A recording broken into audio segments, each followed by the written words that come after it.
The response skills is you just asked me a question. How do I respond? And I think there's a skill set in that. There's a skill in how do I respond to a question that was just asked? Do I just answer it? Or do I clarify then ask? And I think you need to develop that. That isn't something that's automatic. And so that's a skill, right? Listen, absorb, reflect, and then deliver something. Hi, friends. Welcome to the Sales Enablement Podcast. I'm your host, Andy Paul. Now, that was Victor Antonio. Victor's a top-rated speaker and best-selling author of multiple sales books, including Sales Influence, and he's also the host of the Sales Influence podcast. And in this conversation from the archives of the Sales Enablement Podcast, Victor's joining me to talk about how to elevate individual and team sales performance. Now, we start our conversation with this provocative quote from Victor, which is, quote, "At times, it seems to me that the more we engage with or depend on technology, the less we engage and connect with clients." So, is that the case? And if it is, where do we go from here in terms of enabling sellers to better connect and have better, more productive sales conversations with buyers? So this is a fun conversation about how to improve. Now, before we get to Victor, I want to remind you to subscribe to this podcast on iTunes, Spotify, or wherever you listen to podcasts. Certainly appreciate your help with that. So let's jump into it with Victor Antonio. Victor, welcome to the show. Thank you for having me, Andy. Pleasure to be here. It's a pleasure to have you here. A pleasure to meet you, somewhat virtually, but as we were just talking before the show, we had not had the opportunity to meet. No, and as I mentioned at the pre-show, is that I kept hearing your name. And people were shocked that I didn't know who you were. So you're like some celebrity I didn't know about, and I felt like ashamed. Like, who is this guy named Andy? I don't know. But anyway, so I'm here finally. Yeah. Very, as I tell my wife, I'm very famous in a very small circle. So it's great because I think we have you here because I think we are anxious to share thoughts on a number of topics that I think we are concerned about in common. And one that you've written about and you've talked about is this concern about declining sales performance. You know, we all see the same stats that come from the various industry reports, whether CSO Insights or whatever. And just interested what your thoughts are, is why that's happening. Yeah, I mean, one of the things I always talk about that sales will always be known as pre-internet and post-internet.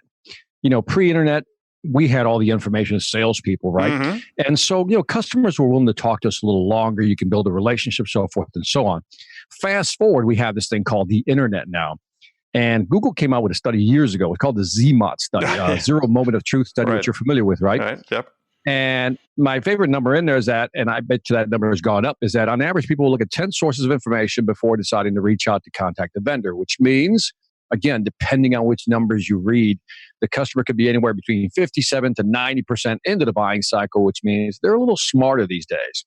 And I think that's what makes sales a little more challenging now, is that salespeople have to be more domain experts than ever before in order to provide that quote unquote insight we often hear about.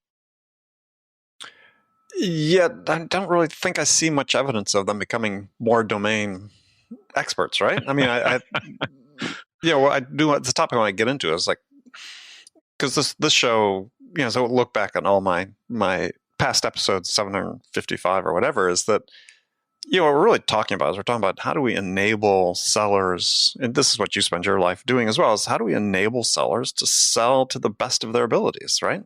Mm-hmm. And yet we seem to have this gap, right? We've got this declining performance because, this is all occurring at the same time we're in this golden age of sales technology, that, unprecedented levels of technology coming into sales, which, some can be very beneficial for sellers. And yet we're seeing declining performance. It's so, I know there's not a connection between the two.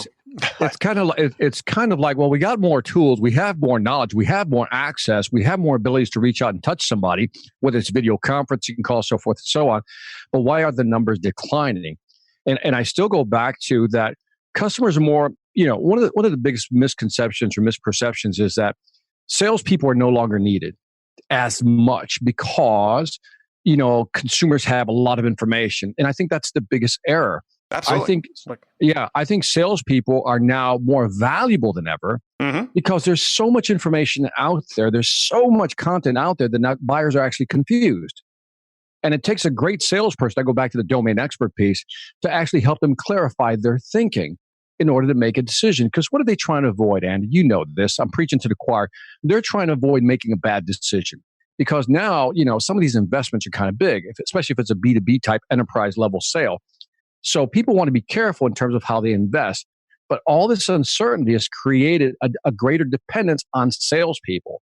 And I think where they fall short, and I want to emphasize, it was a stat that was put out by you. Are you familiar with corporate visions? Mm-hmm. Yeah. Right. And I was listening to a speech a couple of years ago by Tim Reister, one of their researchers, great presenter. And he actually talked about, that on average, across industry study, 40% of all deals are won. Again, cross industry, across different industries. Are won, you said? Are won. In other words, they won the deal. Yeah. Right. That means 60% are lost. What's interesting is when they looked at the 60% that were lost, 20% went to the competitor.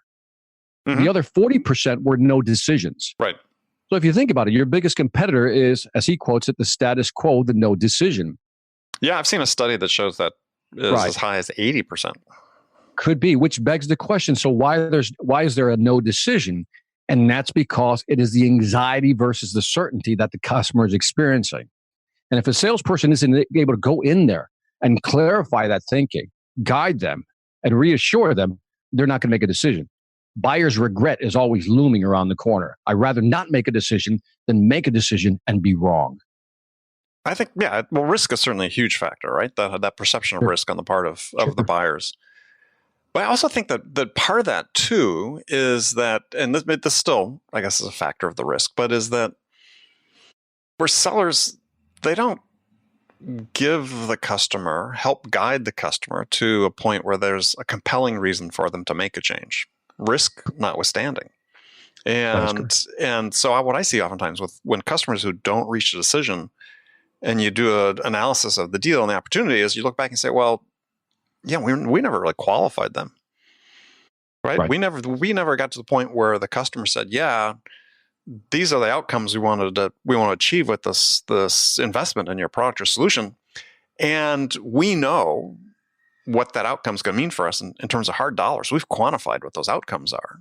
And for me, that's like this critical point, right? If you haven't got your prospect to quantify what the outcome is going to mean to them in dollars, they're not going to close.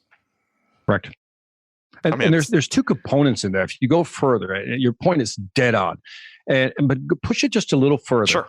That even if I quantified the sale and I actually created a magnitude of that sale, look, I mean, it's not just a little bit of improvement. It's a big improvement, something that has some magnitude. There's also this, and I think this is where the brakes are being applied. There's this perceived effort / risk. And I'll give you a perfect example. And I talk about this in my talks. It's a stupid story, but true, and really draws attention to what happens. About a year ago, I had a small little leak in my bathroom. I heard it from my office. I go, what is that? I heard this little tick, tick, tick. And I go, what is that? So I go over there to the sink and open up the bottom of the sink, open up the drawers. And all of a sudden, I see this thing just dripping. Tick, tick, that whole thing. Mm-hmm. And then I looked at it and I go, Now, if you're a real man, what do? Well, if you're like me and you're not mechanically inclined, you go to the kitchen, you get a bowl. And so I went to the kitchen and got a bowl. And I stuck the bowl under there and said, look, wife, it's fixed. Right. And so a couple of weeks go by, the droplets get faster and faster. So what do? You get a bigger bowl. So I went and got the bigger bowl, slid it right under there. Finally, you get to the point where you can't stick a bucket in there. Mm-hmm. You got to tell yourself, I got to fix this thing. And so sure enough, I mentally psyched myself up to go over to Home Depot to get all the supplies. The next day, I'm going to go in, Andy, I'm going to get this thing fixed. Man, I go in there, Andy, the next day after, drank my coffee, go in, and it's like 5 minutes into this thing, bam, it is fixed. It is PVC'd up. It is fixed. And the first question that comes to mind is, well, why didn't I do that like 2-3 weeks ago? Mm-hmm. And what it was is that there was this imagined fear in my head because based on my past experiences, things had never gone well with plumbing. Yeah. So this imagined fear is there. So that part of the brain, the primal brain, that amygdala was lighting up like a Roman candle. And what is the job of a salesperson? Because a customer's thinking the same thing, the perceived effort and the imagined fear.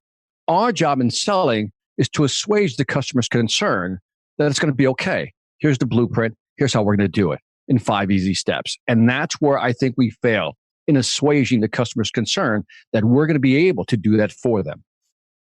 Yeah, it's a really fascinating point because again, is having a conversation with somebody else about this is because now you're sort of talking about trust, right? And the question we were just debating was really how much trust does a buyer need to have in a seller in order to make the decision, right, to buy from them? I use the analogy as, I know my customer trusts me enough to buy from me, but they probably don't trust me enough to babysit their kids. So what is this level of trust that we really have? Is it really trust, or is it this, because we're talking about the perception of risk, is it really the perception of trustworthiness that is really this attribute we're trying to develop in the mind of the buyer? I think that what you just said is brilliant, because it's that perception of trust, right? And I was reading a book I interviewed about 2 weeks ago, Jonah Berger, has a new book called The Catalyst. He's coming on the show in a couple weeks. Yeah. Okay. He's a great guy. And in there, I told him, I said, you're doing a great definition of trust, but I don't think you meant to do it. But I perceived it because it was kind of one of those just statements in the book. It wasn't anything he was emphasizing.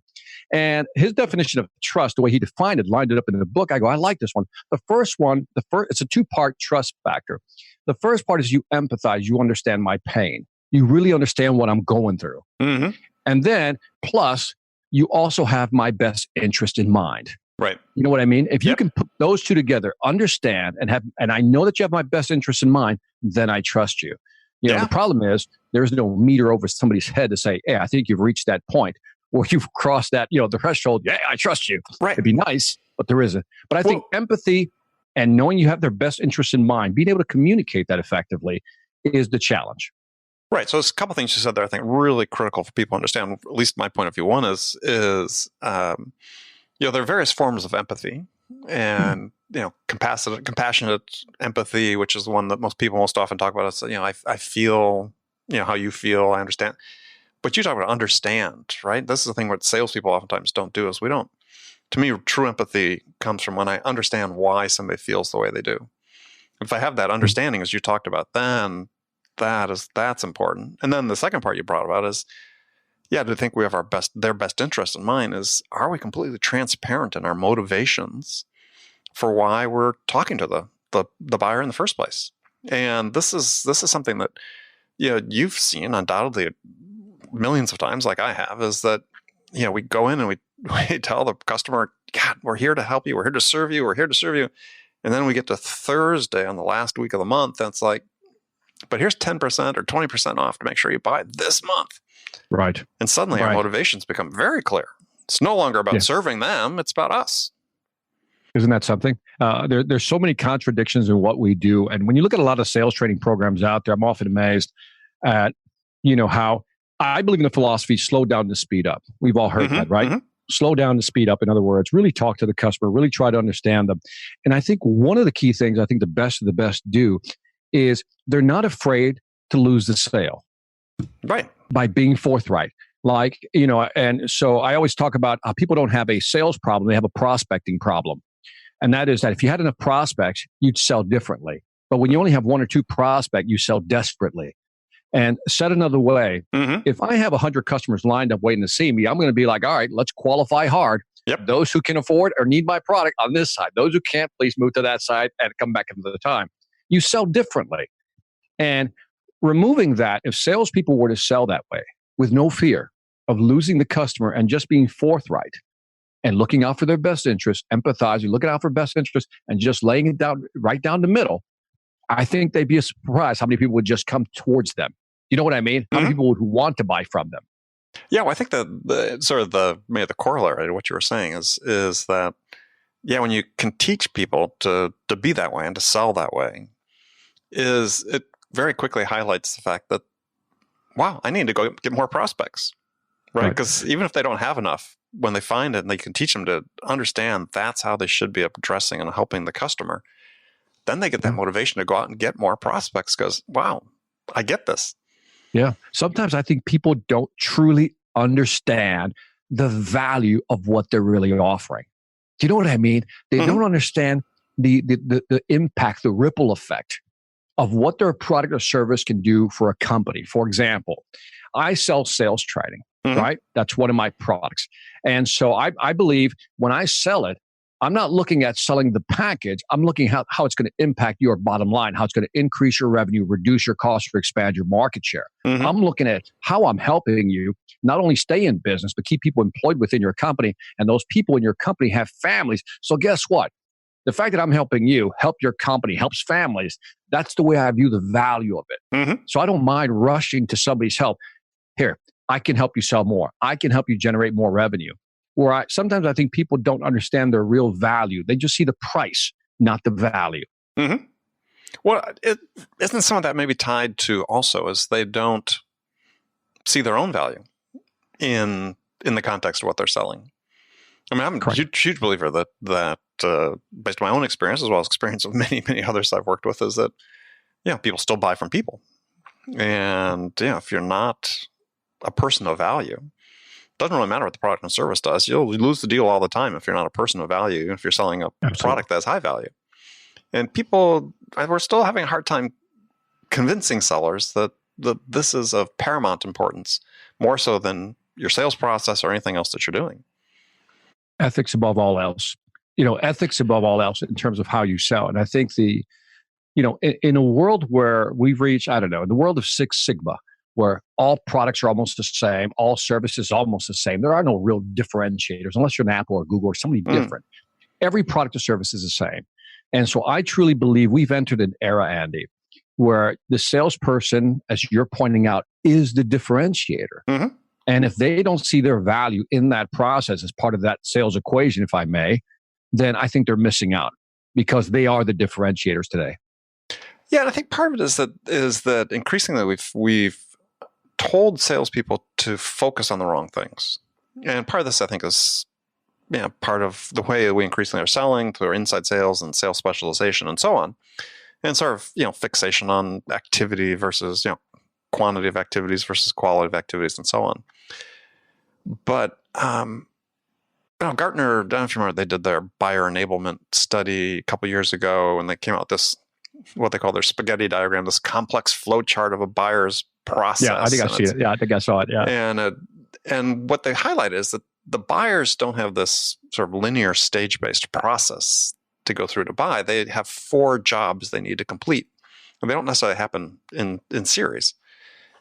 And there's problem identification, solution exploration, building requirements, choosing a vendor. And increasingly, my belief is that we train sellers to only focus on the last one, choosing a vendor, which is, to me, the horse is out of the barn at that point, because what we want to do is focus on those first 3, because that's how we influence how they're going to solve their problem. And if we can influence how they solve their problem, then when they get to choosing who they're going to solve it with, we have the inside track. But instead, when we just focus on competing at selecting the vendor stage, then we compete on price. Every time. It's the bake-off at the end. Right. And I think what's, back to the original question, why are the numbers so low? Why do they keep declining in terms of close rates and winnings? Also think about, Andy, the number of people involved in the decision-making process today. That number continues to increase, which now, if you remember back in the day, what was the book? I think it was Strategic Selling, the Miller Heilemann, where, you can find the management buyer, the user buyer, the technical buyer. Economic buyer, yeah. Economic buyer, And so you have those 4 types of buyers. But today, and then you find their motivations and their why buys, and you address those motivation, those dominant buying motives, and then you sell to those dominant. Well, the thing is, now you got 10 people in the room, 11 people in the room, and all of a sudden it becomes quite complex. Add to that what you just said, that it's never a linear process, A, B, C, identification, assess what's going on, what needs to be done, and then begin to narrow down, do the search, find vendors, now bring them in, qualify them, let's have a bake-up, let's talk about it. It's never that clean. And so I think from a B2B perspective, it's become so complicated that a lot of buyers are actually doing the research on their own. And this is where it gets really interesting, because now, unless you're an aggressive salesperson, by aggressive, I mean very active in reaching out to customers to try to insert yourself early on into the buying cycle. By that, I mean, when the problem is still being identified, you're not going to close the deal. You're at the mercy at the end of the buyer at the end asking for a discount or some type of, Yeah, giveaway. Right, and I learned this through my own experience. I sold big, large, complex satellite communication systems for a long time, and I just remember early in my career, I was working on one of my first deals with that, and I remember calling my boss after I was overseas in Europe, and I remember calling my boss and said, "Yeah, we're going to win this deal." Meaningful workplace rewards, powerful workplace incentives, they're two sides of the same coin. You can use both to motivate your people.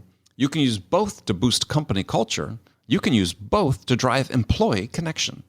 When you reward and incentivize with Blueboard experiences, all those benefits are compounded. Experiences help you unlock consistent motivation. Your employees get to choose an incentive that means something to them. They get to share that experience with the people who mean most to them. And with an experience menu that's constantly being refreshed, there's something for everyone. But Blueboard doesn't just benefit your people. We know incentives can be a pain to manage: sourcing, shipping, keeping things fresh, meeting expectations. But with Blueboard, we take care of the heavy lifting so you can drive more performance without spending all your energy. Start incentivizing smarter at blueboard.com/sales. That's blueboard.com/sales. Mm-hmm. And it was 6 months before I got the order. And we won it, right? Because I knew at that point that going forward, they were going to base their requirements on our product and our services. If you can get your product spec'd in early on, that's you got right. it, man. And hey, by the way, I don't know if I told you this, Andy. I don't know if you knew this, but I came from the telecom side. No, I didn't. I did. I started out as my background is I started out as an electrical engineer, got an MBA, and I started actually designing wireless systems, and then moved into fiber optics and hybrid fiber, coax, all those wonderful things, and actually sold some satellite equipment, some transponder, transceivers, all that good stuff. So I know about getting your product spec'd in. Yeah. Well, I mean, you came from the technical side as a history major, but yeah, it was. It opened my eyes at that point to say, well, okay, this is what I'm trying to do, right? If I can influence the choice they're making about how they want to solve their problem, then the decision about who they want to solve it with becomes much simpler, and I've got the advantage going into it. It'll still be competitive, but I have the advantage because it's designed around my ideas and our product, our service, and so on. And you know this for a fact already, that if you can co-create the solution with the customer, you're going to win that deal. I used to tell people every time I got the technical person up with me on the whiteboard, exactly, I would win the deal. You know, or let's just say the probability was very high. I would get the deal because now we were co-creating their solution. Yeah. Did you ever read Dan Rome's book, Draw to Win? No, I never even heard of the book. Draw to Win. Draw to Win by Dan Rome, R-O-A-M. And he's been a guest on the show, and he's a very smart guy. And he's written several books about drawing and business and so on. But this Draw to Win, he gives that precise examples. You may know what your flow chart's going to look like, but don't draw at all. Stop, invite the customer up. Every time. Can you help me finish this? Right? Just as you said, that becomes so powerful. Yeah. Or just, I always hold the marker out. I say, I'm not understanding something. Can you draw this out for me? Just how the network you want to configure. And they're like, sure. And I'm like, here we go. And so subtle things, the more you can co-create. In fact, I just finished reading a book called The Expansive Sale. No, I don't know that one. It's got several authors on that. Corporate Visions guys. Okay. And in there, they talked about how, using, they looked at using PowerPoint versus using big pictures with big words on them on the PowerPoint slides versus bullet points. And then the third one was actually drawing. Right. And obviously, when you drew, the credibility went up, engagement went up, so forth and so on. So the numbers are there that being able to draw things also shows that you have some type of, if I can go back to the phrase, some domain expertise, that you can draw things out. And I'll give you a perfect example of where I think domain expertise fails. I was looking for a drone, and they just wanted a bad drone, man. Take photos? Yeah. To make a long story short, I budgeted $1,200 for this drone, and I've been doing all my research. I went beyond the Google 10 sources. I just started searching, right? I narrowed it down to about 3 choices. I go over to Best Buy. And I'm looking at the displays. There they are, the 3 drones, right? And I'm thinking, okay, one of these 3, I'm going home with one of these bad boys. My credit card is ready to leap out of my pocket. I am ready to buy, Andy. You see what I'm at? Mm-hmm. All of a sudden, this guy comes over. He's like 6'7", 6'8", big giant dude. He says, "Can I help you?" I said, "Yeah, I'm thinking of buying one of these drones. But let me just kind of, read what's in front of me. And then if I need your help, I'll call you." He says, "I'll be right over there if you need me." I said, "Great." So sure enough, I narrowed it down to 2 drones. Size became a factor, one of the new variables. I said, "You know what? Let's look at size. Let's go with the smaller ones." So sure enough, I called the guy over. "I'm ready. Tell me the difference between these 2 drones. I'm ready to make a decision." Mm-hmm. And he starts reading, I swear to you, he starts reading the little tag on the shelf. placards. Yeah. And I'm like, "Yeah, I can see that. I can read." I said, "But beyond that, why is one better than the other? What would you say? What is your opinion as an expert?" He goes, "Well," and he mumbled a couple of things. I go, "Wait a minute. Do you even have a drone?" He goes, "No, I don't." I said, "Were you trained on the drones?" He goes, "No, I wasn't." And then it was a very awkward moment. Like, you are no use to me here. Mm-hmm. And so my level of certainty was very low. So I walked out of the store, credit card still in check, $1,200, just walked out the door. Did you buy it online? That to me epitomized what's going on today. Did you end up buying it online? I ended up buying it online. Yeah. Yes, I did. You know what I did? I did the whole spindle effect. I went on Amazon, looked at the reviews, read tons of reviews, and eventually came to my own conclusion. Right. Because I couldn't find a salesperson to help me. It was too frustrating.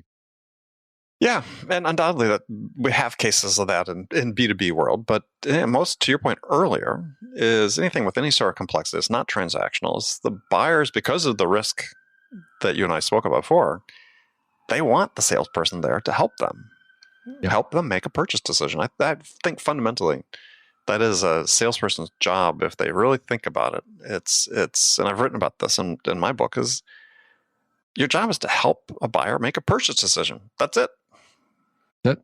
That's it. I think CEB came out with an interesting study, and I'm going to see if I can recite off the top of my head. CEB, which is now Gartner, obviously. Gartner, right, yeah. And I think this study was in, do you remember the book, The Challenger Sale, which came out in, I think, December of 2011, something like that. And in there, they had this slide, off the top of my head, I think it was about customer loyalty. What drivers of customer loyalty? And I think it was 19% was brand loyalty, which shocked me. 19% was brand loyalty. 9% was service to price ratio, in other words, pricing. 19% was service and delivery, right? But the big one, the difference, 50+% was the buying experience. Yep. And then they go ahead and define the buying experience, help me navigate, make alternatives, avoid making wrong decisions, so forth and so on, make it easy to buy, blah, blah, blah. And it just brought me back. When I saw that slide, I go, wow, brand is no longer the dominant factor for buying. It's a consideration. But the buying experience overall is what people are missing. And I think when that guy couldn't help me, he ruined my buying experience. Right. And one of the key things you just spoke about is people formulating their choices. And so there's been a bunch of studying done on how people make decisions. And, this one author, it's a guy named Paul Nutt, who was at Ohio State University, has written about this, he's saying that people make decisions, they go through 2 steps. First one is I'm going to choose how I want to solve the problem, or whether I am going to solve the problem. And then the second part is, okay, who am I going to solve it with? And so when people go to do that first one, how they're going to solve it, that's when they look at their options. What are my options? Well, if you can't help them, if you can't be one of those options, if you can't give them enough information to be one of the options, you're never going to get the second decision. So, this is where the credibility comes in. This is where, a lot of things that you talk about in your SMART framework, which I really liked, which I want to talk about for a second, this is if people can be enabled to perform in those situations, to understand what the real job is. And it's not, at that point, it's not to get the order. It's to help the customer make the right choice about how they're going to solve their problem. Then you're more likely to get the order. Every time. Again, I think we can say the word empathize 100 times. But that's the core. Do you really understand what I'm trying to achieve? Yeah. Every person is asking, that's the ultimate question, isn't it? If you understand what I'm trying to achieve, then I know you get me. I know you understand me. Right. But too often we go into transactional mode though, Andy. You know what I mean? We got to get the sale. We want to get the sale. Get the sale. Close that deal. Well, I think that one of the things that we don't stress enough with sellers, or it doesn't stress at all, is that we always talk about creating value for the buyer. Understanding them is huge value for the buyer. To your point, if we really understand, if we do the right discovery, if we make sure we confirm our understanding, we ask the right follow-up questions, we ask confirmation questions, mirroring questions, all those things, understanding, and to their point, your point you made, they really get me, right? They get it. That's huge. That's huge value for the buyer. That deals with the risk. It deals with all these other things we've spoken about today. Yeah, I'm always fascinated by the irony that during the day you're a salesperson, but at the end of the day you're a consumer. And if you ask somebody, how do you like to be sold? Because people say, well, Victor, how do I sell effectively? And ask yourself, how do you like to be sold? And the way you like to be sold is how you should sell, but it's not. It's usually mutually exclusive. You know what I mean? And you ask a lot of people, how do you want to be sold? Well, I want a buyer to be informed, or seller to be informed. I want them to be direct, I be honest. And, again, not look out for their interests, look out for mine. Great. Boom. There's your instructions. Go sell now. Oh, it escapes a lot of people. I tell the story in my books about the CEO. This is a number of years ago, but he had a CEO client, and he was just bitching at me, not about me, but he had just been trying to reach some company I couldn't remember which one, on their phones, and he got stuck in sort of this phone tree. And he was like, it's the worst customer service. This, how do they sell anything? Slams the phone down. So I pick up my cell phone. I dial a number. I hand it to him. It's his company. Does the exact same thing. And their sales voicemail box was full. And no one was ever paying attention to it, answering it. And it finally sunk in with him. I was like, oh, yeah, I see. I see the thing here is, I should want to be sold. It's always interesting that we can see the error in other people's ways, but our own. Yeah. That's how it works out. So I did want to spend a few minutes on the SMART framework you have for sellers, because I think it's not just a way to assess sellers. I think it's a way to really enable sellers, right? If you look at, so SMART is an acronym for skills, motivation, adaptability, resources, and time. And so tell us a little bit how you came up with that. Well, I was looking at, what is it that a salesperson needs in today's market?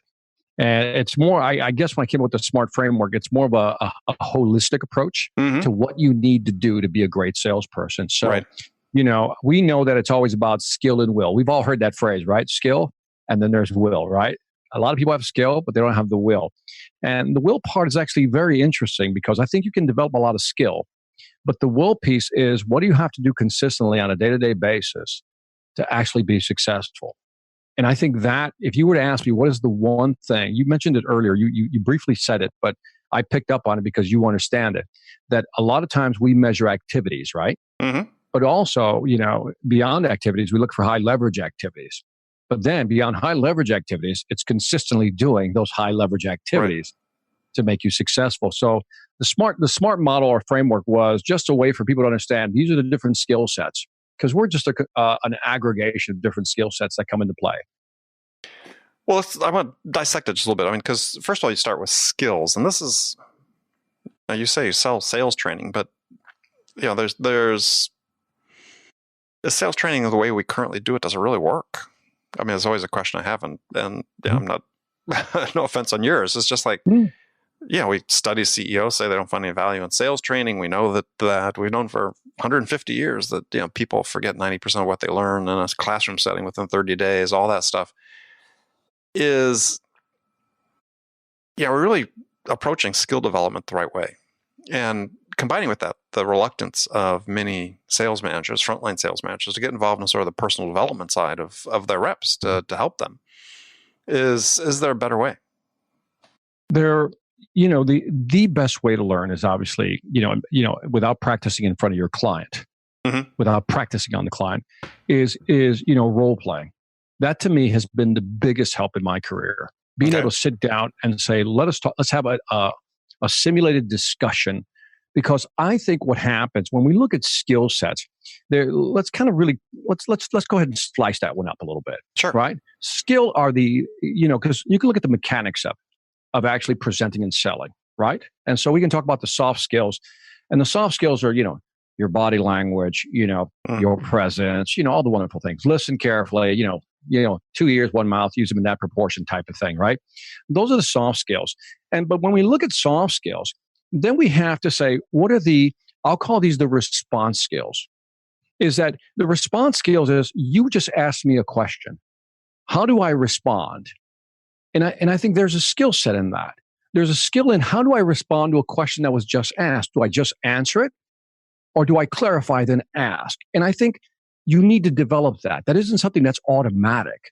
That's something that you have to clarify develop. and ask part, yeah. What's that? To clarify first, then ask a follow-up question or that's respond. Correct. Right? Too often we're like, just want to jump in. And so that's a skill, right? Listen, absorb, reflect, and then deliver something. And if you have to clarify, go ahead and do that. And unless you practice that as a skill, you don't develop that. I'll move over to, that was it Albert Morabian? That phrase on the study on liking. 55% of whether I like you or not is visual. 38% is based on my voice, my tone, and only 7% is actual content or verbiage, right? And the one that always stuck out to me was the 38% of whether I like you or not is based on tone, voice, speed, alignment, right? And so there's another skill set. And you have to be very conscious of this. Right. And it can be learned that when you go down, look, when I'm in Florida, I talk real fast. When I moved to Georgia, things begin to slow down. So did I, right? You know what I mean? So these are things that you have to learn. These are skills that you can learn. Whether it's, we can talk about mirroring and all those wonderful things, but at the end of the day, are you conscious? It's almost like being mindful of what you're doing in the moment when you're selling. And that is a skill that has to be learned, but can only be learned through, I guess, feedback, reflection, and it takes time. And that's why I say selling is a skill, just like speaking in public is a skill. There's a way, you and I both know that I can say something one way and just flip a couple of words and have a totally different impact. Right. And the ability to, and I don't know if I'm answering your question, but to me, when I use the word skill, I mean all of it. Right. Not just learn, hey, walk in, say hi, shake his hand, ask a couple of questions. That's the mechanical stuff. It's the stuff in between, the soft stuff. Yeah. I mean, I sort of look at a hierarchy of behaviors, practice consistently become habits, practice consistently become skills. And because it's never going to be a skill if you don't practice it, right? That's correct. But I think that we tend to want to diminish the importance of a lot of the soft skills these days just because people feeling so pressured to do a certain quantity of activities and so on. And it's like, okay, well, how do we train people to slow down? Because this is to your point, is so right. Is selling has to be a deliberate act. If you're just scripted and you're just reading off the script and you're just trying to follow the playbook and you're not putting any thought into it, you're not going to get anywhere, right? Yeah, it's hard to find mental space. You have to be in the moment. Yeah. It's hard to find, the thing is you're pointing out, you're under a lot of pressure to hit those numbers, make those dials, get those meetings set up, right? And so all of a sudden, that's what you're being measured on. This morning, I was writing up a podcast when I was talking about measuring the wrong KPIs. Because when you measure the wrong KPIs, you get the wrong results. And also, salespeople are not stupid. They know how to game the system. Sure. If you're going to measure me on the number of calls, well, hell, I'll just call anybody. If you're going to measure me on new client acquisition, well, hell, I'll just get a bunch of clients. I don't care about the quality. And so, sometimes we're focusing on the wrong things, those activities, because we believe they're tangible, they're metrics, let's measure those. But the unintended consequences are always there, as you well know. Well, so I'll ask you an interesting question, or I think it's an interesting question. Is my show? I can ask it. Is to that point, is quota an outdated metric? That's a really good question. I would say no, because I believe that there has to be some type of aspirational goal to go after, right? But I would also allow I'll call this a ventilating modifier, to let it ventilate a little bit. In other words, allow for other options. And that is, we could argue that I'm more concerned, and again, did another podcast on this, where sometimes we're so short-term that we're not looking at the customer lifetime value. Okay. So then I would argue that maybe quota isn't important, and maybe customer lifetime value is a bigger metric to look at. For example, in my new book, I have a new book coming out. It's called Upselling is the New Prospecting. Upselling to your existing customers.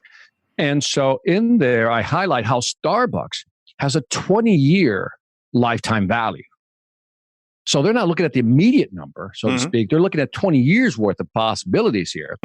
And to your point, I think indirectly you're asking me, Victor, are we looking at now numbers every year, or are we really looking at the business as we move forward? That's why I think there's an argument to be made that on one hand, quotas are important, but is customer lifetime value more important over the long run? Right. And we could have another debate on that. But I think both are valid depending on the industry and the business.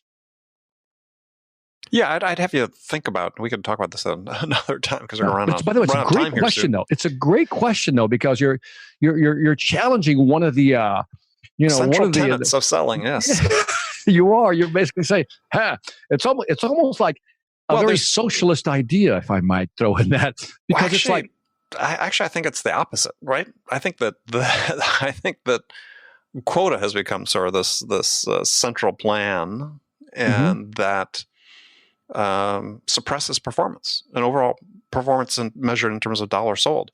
So, just to give an example, a couple points. One is, it's a British economist, Charles Goodhart, who formulated this law called Goodhart's Law, and he's did this in the 60s, and there's been studies on it sort of proving it out.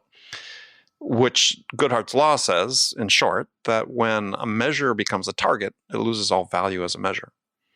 Yeah. Because what you do is you optimize your process to achieve the target. Yeah.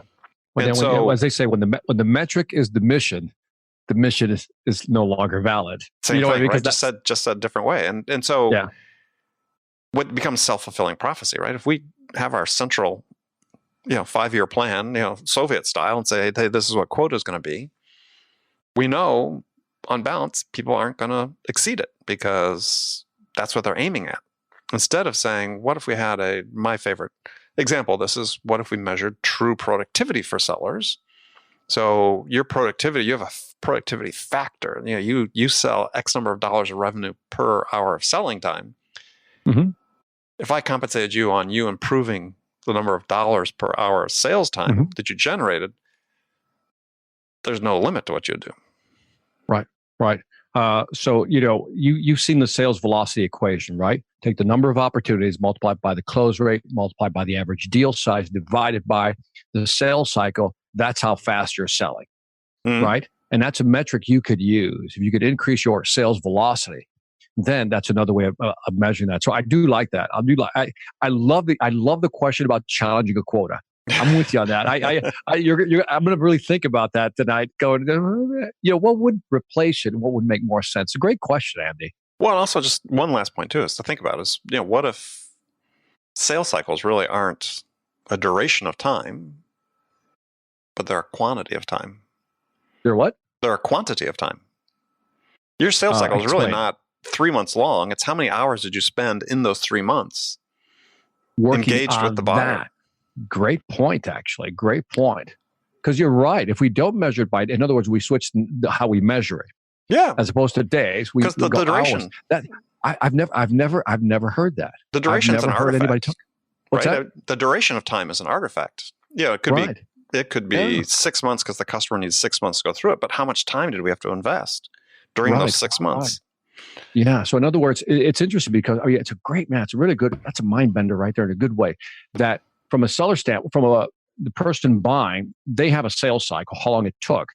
But really, we should look at our duration and investment of time, because from there, because in there we can also extract opportunity costs in case we're working on the wrong thing. And how effective we were in the interactions we had with the buyer and all that. Yeah. So, by the way, to your point on the quotas and making unrealistic quotas, you and I came from a space where people would give us quotas willy-nilly.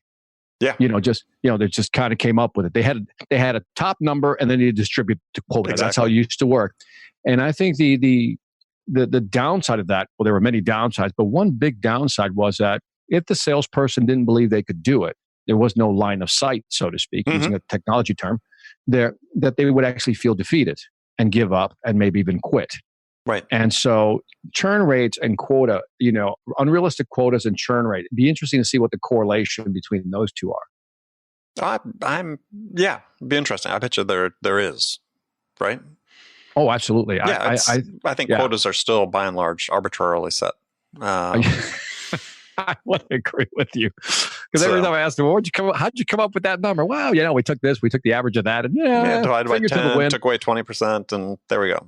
And they're wondering why they're not hitting their targets. So it's this irrational exuberance to keep growing, almost as if quotas are anti-gravity. They should never go down; they should always go up.